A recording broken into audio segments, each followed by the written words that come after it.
नमस्ते। मैं हूं एन सरकार और आज लाया हूं छोटा सा स्टोरी। कर देखा कुछ ऐसा दुनिया चाहे आपका जैसा। একটা ছোট্ট গল্প।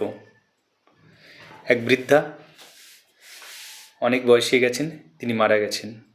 খুব ভালো লোক ছিলেন। মারার পরে তাকে নেওয়ার জন্য যমদূত এসেছেন। এত ভালো কাজ করেছেন, যমদূত তাকে জিজ্ঞেস করলেন, তুমি কোথায় যেতে চাও, স্বর্গে না নরকে? তো বলল, ভালো কাজ করেছে, তোমাকে স্বর্গে নিয়ে যাচ্ছি। তো বৃদ্ধা বললেন, আমার একটা রিকোয়েস্ট, আমি নরক দেখে তারপরে স্বর্গে যাব। ওকে। যমদূত বললেন, ঠিক আছে।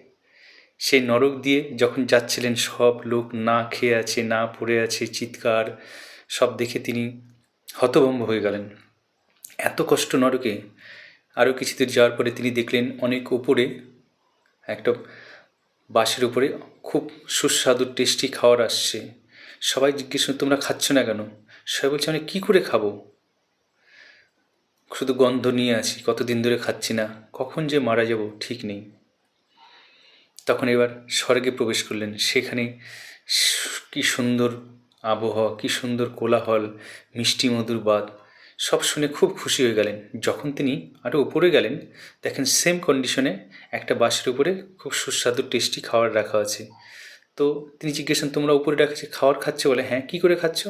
আমরা একজনের উপরে আরেকজনের চড়ে সেই খাবার পেরে আমরা খাচ্ছি, তা আমাদের কোনো সমস্যা নেই।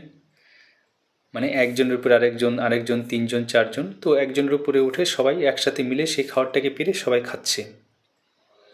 তো ডিফারেন্স এখানেই, স্বর্গে থাকুক আর নরকে থাকুক, যেখানেই থাকুক, মানুষের মধ্যেই সেটা আছে। সেটাকে আপনাকে খুঁজে বের করতে হবে, কোথায় স্বর্গ কোথায় নরক। নমস্কার। Thank you.